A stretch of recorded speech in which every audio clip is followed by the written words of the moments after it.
এর চেয়ে বেশি সুন্দর, বিস্তারিত এবং তথ্যবহুল ভিডিও আপনি এর আগে কখনো দেখেননি।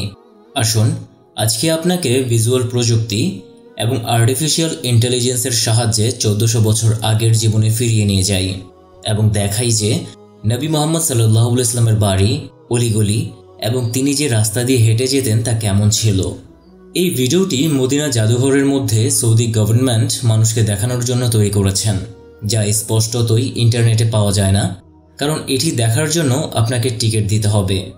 তবে এখানে আপনি এটি বিনামূল্যে দেখতে পারবেন। আর তাই সবার সাথে ভিডিওটি শেয়ার করে সবাইকে দেখার সুযোগ করে দেবেন। আমাদের ভিডিওটি শুরু হচ্ছে নবী মুহাম্মদ সাল্লাল্লাহু আলাইহি ওয়াসাল্লামের উপপত্নী বা পবিত্র স্ত্রীদের ঘর দিয়ে, যে ঘরগুলি এই সময়ের ঘর থেকে একটু আলাদা। ভিডিওতে আপনি যে প্রথম ঘরটি দেখতে পাচ্ছেন তা হলো হযরত জাইনাব বিনতে জায়েশ রাদিয়াল্লাহু তাআলা আনহা এর ঘর, যিনি কুরাইশদের কাবিলা আসাদ বিন খুজাইমা গোত্রের ছিলেন এবং তার মায়ের নাম ছিল উমাইমা বিনতে আব্দুল মুত্তালিব, যিনি ছিলেন নবী মুহাম্মদ সাল্লাল্লাহু আলাইহি ওয়াসাল্লামের ফুফিজান। তার প্রথম বিবাহ হয়েছিল হযরত জায়েদ বিন হারিসা রাদিয়াল্লাহু তাআলা আনহু এর সাথে, যিনি ছিলেন নবী মুহাম্মদ সাল্লাল্লাহু আলাইহি ওয়াসাল্লামের মুক্ত দাস এবং দত্তক পুত্র। আরব সমাজে দাস ও স্বাধীন নারীর মধ্যে পার্থক্য দূর করার জন্য সামাজিক সংস্কার হিসেবে আল্লাহর ইচ্ছায় এই বিবাহ সম্পন্ন হয়েছিল। কিন্তু এই বিয়ের কিছুদিন পর তাদের দুজনের মধ্যে কোনো মিল না থাকায় এই বিয়ে বেশি দিন টেকেনি। অবশেষে হযরত জায়েদ রাদিয়াল্লাহু তাআলা আনহু তাকে তালাক দেন এবং হযরত জাইনাব রাদিয়াল্লাহু তাআলা আনহাকে স্বয়ং আল্লাহ আসমানি ওহির মাধ্যমে আল্লাহর রাসূল সাল্লাল্লাহু আলাইহি ওয়াসাল্লামের সাথে বিবাহ দেন। সূরা আল আহজাবের 37 নম্বর আয়াতে আল্লাহ বলেন, অতঃপর যখন জায়েদ তাকে তালাক দিয়ে দিল, তখন আমি তাকে আপনার সাথে বিবাহ দিয়ে দিলাম, যাতে মুমিনদের কাছে তাদের দত্তক পুত্রদের স্ত্রীদের সম্পর্ক স্পষ্ট করে বলতে পারি। আর আল্লাহর রাসূল সাল্লাল্লাহু আলাইহি ওয়াসাল্লামকে বিবাহ করার উদ্দেশ্য ছিল এই যে আল্লাহ তাআলা তোমাদের দত্তক পুত্রদের প্রকৃত পুত্র হতে না দেওয়ার রীতি ভঙ্গ করেছেন। অর্থাৎ এরাই একমাত্র সাহাবী যাদেরকে আল্লাহ তাআলা আসমান থেকে রাসূল করিম সাল্লাল্লাহু আলাইহি ওয়াসাল্লামকে বিবাহ করার নির্দেশ দিয়েছিলেন এবং তাদের সম্পর্কে নবী করিম সাল্লাল্লাহু আলাইহি ওয়াসাল্লাম নিজেই বলেছেন, তোমাদের মধ্যে সর্বপ্রথম আমাকে বিবাহ করবেন সেই ব্যক্তি যার হাত সবচেয়ে লম্বা, অর্থাৎ তিনি সবচেয়ে বেশি দান করেন। দ্বিতীয় খলিফা হযরত ওমর রাদিয়াল্লাহু তাআলা আনহু এর খিলাফতের সময়কালে তিনি ইন্তেকাল করেন। এবার আসা যাক হযরত উম্মে সালামা রাদিয়াল্লাহু তাআলা আনহা এর ঘরের দিকে, যিনি ছিলেন নবী করিম সাল্লাল্লাহু আলাইহি ওয়াসাল্লামের সবচেয়ে বুদ্ধিমতী ও জ্ঞানী স্ত্রী। তিনি ইসলামের অনেক গুরুত্বপূর্ণ বিষয়ে নবী করিম সাল্লাল্লাহু আলাইহি ওয়াসাল্লামকে সাহায্য ও পরামর্শ দিতেন। এখন সকলেরই নিশ্চয়ই হুদাইবিয়ার সন্ধির সেই বিখ্যাত ঘটনাটি মনে থাকবে, যখন 1400 সাহাবী ইহরাম পরিহিত অবস্থায় উমরাহ পালনের জন্য মক্কায় এসেছিলেন, কিন্তু মক্কার সর্দাররা তা প্রত্যাখ্যান করলেন। এরপর নবী করিম সাল্লাল্লাহু আলাইহি ওয়াসাল্লাম মক্কার মুশরিক সর্দারদের সাথে হুদাইবিয়ার শান্তি চুক্তি করেন এবং শান্তি চুক্তির পর নবী করিম সাল্লাল্লাহু আলাইহি ওয়াসাল্লাম তার সাহাবীদের 3 বার নির্দেশ দেন, ইহরাম খুলে ফেলো এবং তোমাদের কুরবানি করো।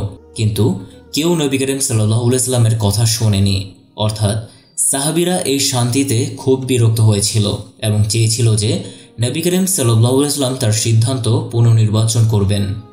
নবী করিম সাল্লাল্লাহু আলাইহি ওয়াসাল্লাম তার তাঁবুতে গিয়ে উম্মে সালামাকে এই কথা বললেন, যিনি তাকে পরামর্শ দিলেন, আল্লাহর রাসূল, আপনি বাহিরে যান এবং নিজে কোরবানি করুন এবং মাথা মুন্ডন করুন, তাহলে এই লোকেরা নিজ থেকে আপনাকে অনুসরণ করবে। নবী করিম সাল্লাল্লাহু আলাইহি ওয়াসাল্লাম ঠিক তাই করলেন এবং বেরিয়ে এসে নিজে কোরবানি করলেন, মাথা মুন্ডন করলেন। নবী করিম সাল্লাল্লাহু আলাইহি ওয়াসাল্লামকে দেখে তামাম সাহাবায়ে কেরাম এই একই কাজটি করল এবং এভাবেই এই মামলাটি শেষ হয়ে যায়। আর এটি হযরত উম্মে সালামার শুধু একটি বুদ্ধিমত্তার কাহিনী, আরও অনেক কাহিনী রয়েছে। তিনি বনু মাখসুম গোত্রের অন্তর্ভুক্ত ছিলেন, অর্থাৎ আরবের অভ্যন্তরে তার মর্যাদা অত্যন্ত উচ্চ ছিল এবং তার কাছ থেকে অনেক হাদিস বর্ণিত হয়েছে, বিশেষ করে নারী সংক্রান্ত বিষয় সম্পর্কে।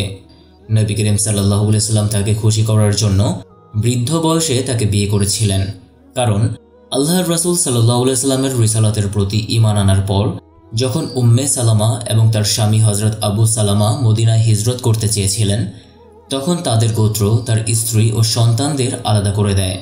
তখন তার স্বামী মদিনায় চলে গেলেন, কিন্তু তার শ্বশুরবাড়ির লোকেরা তার সন্তানকে নিয়ে গেল এবং উম্মে সালামাকে তার গোত্র সেখানেই রেখে দিল। এবং তিনি পুরো 1 বছর ধরে শোকে কাঁদলেন। অবশেষে পুরো 1 বছর পর সেই গোত্রের লোকেরা তার প্রতি করুণা প্রকাশ করে এবং তাকে ছেড়ে দেয়। আর এটি হলো উম্মে সালামার ধৈর্য ও আনুগত্যের সর্বোত্তম উদাহরণ। আবু সালামার মৃত্যুর পর হজরত উম্মে সালামা গভীরভাবে মর্মাহত হয়ে পড়েন। যখন নবী করিম সাল্লাল্লাহু আলাইহি ওয়াসাল্লাম এটা দেখলেন, তখন তিনি তার কাছে তার বিবাহের জন্য একটি বার্তা পাঠালেন। হজরত উম্মে সালামা এই কথা শুনে উত্তর দিলেন, আমি একজন বৃদ্ধা মহিলা, আমার সন্তান আছে এবং আমি একজন সম্মানিত মহিলা। রাসূল করিম সাল্লাল্লাহু আলাইহি ওয়াসাল্লাম বলেছেন, আল্লাহ তোমার সন্তানদের অভিভাবক হবেন, তোমার হিংসা দূর করবেন এবং তোমার জীবনব্যাপী বরকত দান করবেন। আর এইভাবেই তিনি মুমিনদের মা হয়ে গেলেন। উম্মে সালামার ঘর থেকে একটু দূরে গেলে তার ঠিক পাশেই জান্নাতের নারীদের সর্দারিনী রাসূল করিম সাল্লাল্লাহু আলাইহি ওয়াসাল্লামের সবচেয়ে প্রিয় কন্যা ইমাম আলী রাদিয়াল্লাহু তাআলা আনহু এর স্ত্রী এবং হাসান ও হোসেন আলাইহিস সালামের মা বিবি ফাতিমার ঘর। তার অবস্থা বর্ণনা করার জন্য শব্দ যথেষ্ট নয়, শুধু জেনে রাখো যে আল্লাহর রাসূল সাল্লাল্লাহু আলাইহি ওয়াসাল্লাম বলেছেন, ফাতিমা আমার হৃদয়ের টুকরো, যে ফাতিমার ক্ষতি করে সে আমার ক্ষতি করে। একবার যখন নবী করিম সাল্লাল্লাহু আলাইহি ওয়াসাল্লামকে জিজ্ঞাসা করা হয়েছিল যে তার কাছে কে সবচেয়ে প্রিয়, তিনি অর্থাৎ রাসূল করিম সাল্লাল্লাহু আলাইহি ওয়াসাল্লাম বললেন, ফাতিমা। যখনই ফাতিমা রাদিয়াল্লাহু তাআলা আনহা তার সাথে দেখা করতে আসতেন, নবী করিম সাল্লাল্লাহু আলাইহি ওয়াসাল্লাম তাকে স্বাগত জানাতে দাঁড়িয়ে যেতেন। হযরত ফাতিমার ঘরের ঠিক পেছনে ছিল নবী করিম সাল্লাল্লাহু আলাইহি ওয়াসাল্লামের আরেক স্ত্রী হযরত সাউদার ঘর। তিনি ছিলেন নবী করিম সাল্লাল্লাহু আলাইহি ওয়াসাল্লামের দ্বিতীয় স্ত্রী, যাকে তিনি হযরত খাদিজার মৃত্যুর পর বিয়ে করেছিলেন। হযরত খাদিজার মৃত্যুর পর রাসূল করিম সাল্লাল্লাহু আলাইহি ওয়াসাল্লাম অত্যন্ত দুঃখিত হয়েছিলেন এবং হযরত সাউদাও সেই সময় বিধবা হয়ে গিয়েছিলেন। তিনি ছিলেন একজন বৃদ্ধা, সরল কিন্তু ধার্মিক এবং মর্যাদাবান মহিলা।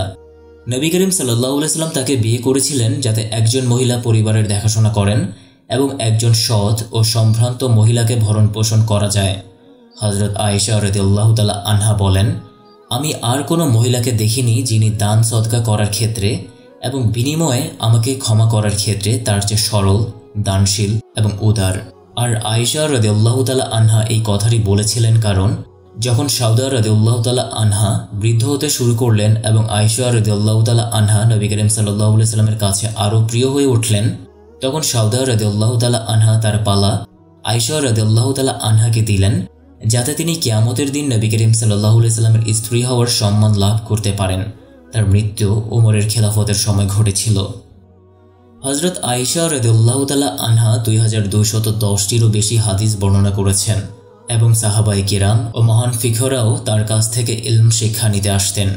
হযরত উরওয়া বিন জুবায়ের বলেন, আমি কোরআন, হাদিস, আইনশাস্ত্র, চিকিৎসাশাস্ত্র এবং আরবের ঘটনাবলী সম্পর্কে আয়েশার চেয়ে বেশি জ্ঞানী আর কাউকে পাইনি। যখন মুনাফিকরা আয়েশাকে বেশ্যা বলে মিথ্যা অভিযোগ করেছিল, তখন আল্লাহ তাআলা কোরআনের সূরা আন-নূরে আয়াত নাজিল করে তাকে নির্দোষ ঘোষণা করেছিলেন। আল্লাহ নিজেই বলেছেন যে তারা আসলে মিথ্যাবাদী, অর্থাৎ আল্লাহ আয়েশার পবিত্রতার সাক্ষ্য দিয়েছেন।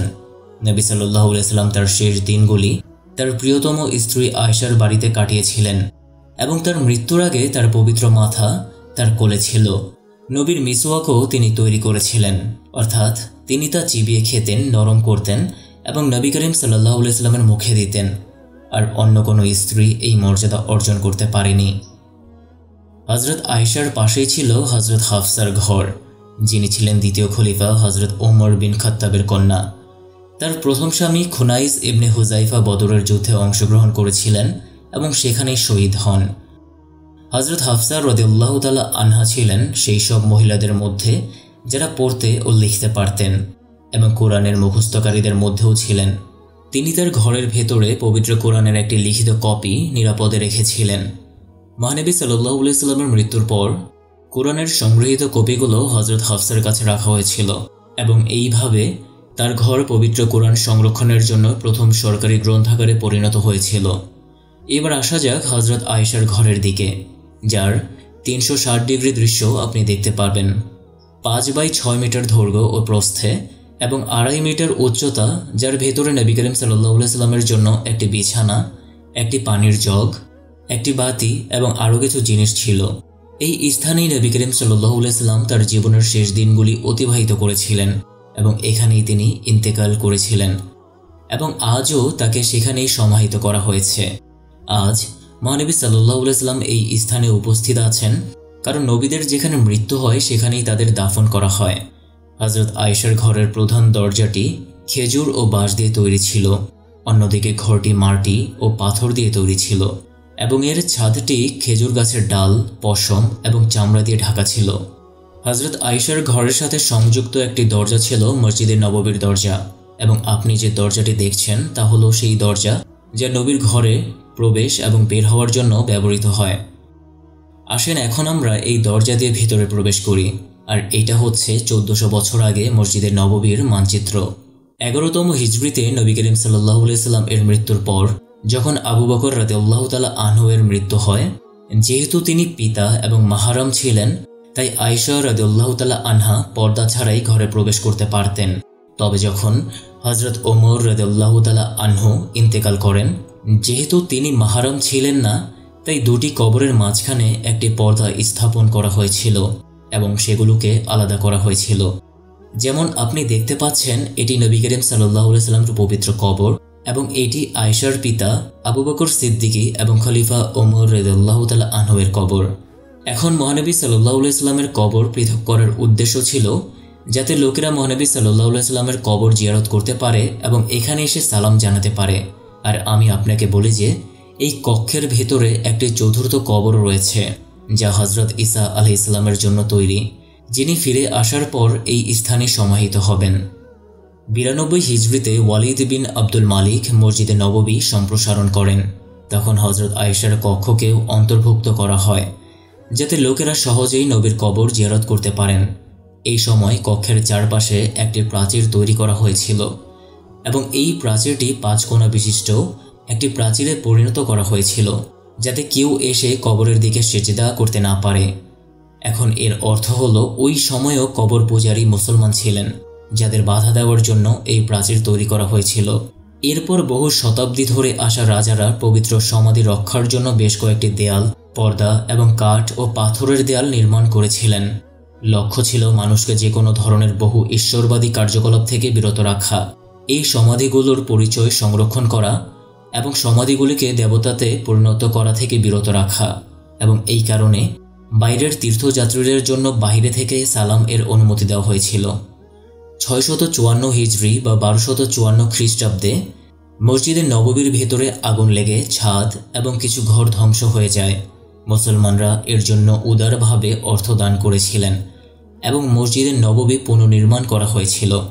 এরপর কবর মোবারক সম্পূর্ণরূপে বন্ধ করে দেওয়া হয়, তাই আজ কেউ সরাসরি পবিত্র সমাধি দেখতে পায় না।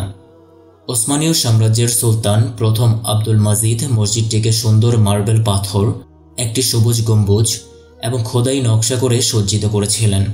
বর্তমানে সবুজ গম্বুজ বা কুব্বাত আল সাখরা এই সময় নির্মিত হয়েছিল। আর সেই সময় থেকে আজ পর্যন্ত তীর্থযাত্রীরা সোনালি জালি ধরে বাইরে থেকে সালাম উপস্থাপন করে আসছে। কিন্তু যদি আপনি ভেতরে উকি দেওয়ার চেষ্টা করেন তাহলে দেখতে পাবেন যে ভেতরে অনেক পাতলা পর্দা, পাথরের দেয়াল এবং লোহার জালির ব্যবস্থা রয়েছে। আর এর পেছনে মাটির একটু নিচে নবী করিম সাল্লাল্লাহু আলাইহি সাল্লামের পবিত্র কবর রয়েছে, যা নিয়ে আমার নেক্সট ভিডিও থাকবে ইনশাআল্লাহ। আজকের এই ভিডিওটি যদি ভালো লেগে থাকে তাহলে লাইক করবেন, কমেন্টে অবশ্যই আমি লিখে যাবেন আর সবার সাথে শেয়ার করে সবাইকে দেখার সুযোগ করে দেবেন। এরকম ইন্টারেস্টিং ভিডিও পেতে চ্যানেলটি সাবস্ক্রাইব ও বেল আইকনে ক্লিক করে আমার পাশেই থাকবেন। আল্লাহ হাফেজ।